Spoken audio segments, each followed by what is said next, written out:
तरीके कर लिए जाएगी और उसकी सारी विरासत के साथ साथ में तरीके कर लिए जाएगी। उर्दू का बहुत बड़ा रोल रहा है और उर्दू के बारे में ये मुंशी नवल किशोर साहब हैं जो बहुत बड़े उर्दू के राइटर थे, उर्दू अदबी परिषद के बहुत बड़े स्कॉलर थे।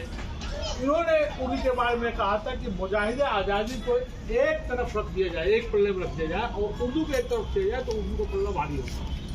ये मौलवी मोहम्मद बाकिर, जिसको कि मेजर हडसन ने 16 सितंबर को 1857 में कोर्ट के बाद सुना दिया था, ये जो है अखबार निकालते थे, दिल्ली अखबार, और आज उनको कोई जानने वाला पूछने वाला नाम नहीं है। उसी के साथ साथ में ये तमाम बड़ी हस्तियाँ जो हैं उनको हमें याद करने की जरूरत है। ये जैसा कि मैं बताऊं कि ये जिसमें अजवाबादी हैं जिनकी सरफरोशी की तमन्ना अब हमारे दिल में है, इनका ये है जिसका कि अशफाकुल्लाह खां और राम प्रसाद बिस्मिल का उड़ना बिछोना था।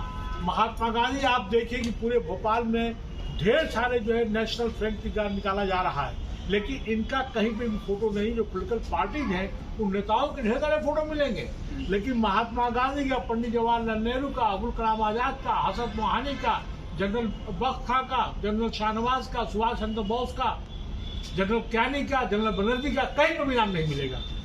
हसन मोहानी साहब ने जो इनकलाब का नारा दिया था, इनकलाब जिंदाबाद, जिन्होंने सब कुछ उसके स्वराज की बात कही थी, इनको बहुत कम लोग जानते हैं। अभी जानकारी मिली है मुंशी प्रेमचंद की इनकी किताब जो सूर्य वतन, आप उस किताब को पढ़िए, आर्काइव से निकालिए।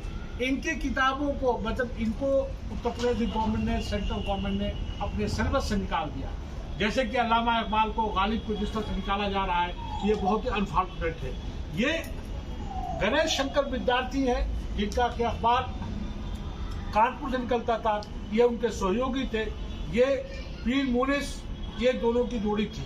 ये सब कलम के सिपाही थे। इन्होंने चंपारण सत्याग्रह के टाइम पर उन्होंने गांधी जी को लेटर लिख के बुलाया कि यहाँ पे किसानों के साथ जो है अंग्रेजी सरकार के जो वहाँ पे महकमे के लोग हैं काफी उनको तंग कर रहे हैं, और बुलाने के बाद सत्याग्रह किया था। और अशफाकुल्लाह खां, राम प्रसाद बिस्मिल का आप लोग जानते हो, लेकिन इनको भी सिलेबस में रखना चाहिए था, जो नहीं रखा गया है। और मौलवी मोहम्मद बाकिर के बारे में बता दिया कि मैंने 16 सितंबर 1857 को इसको मेजर हडसन ने तुमसे बात करवा दी। ये पहले सहाफ़ी थे, आप याद रखिएगा, पहले सहाफ़ी थे जिनको कि अंग्रेजों ने कोर्ट से बात करवा दिया था।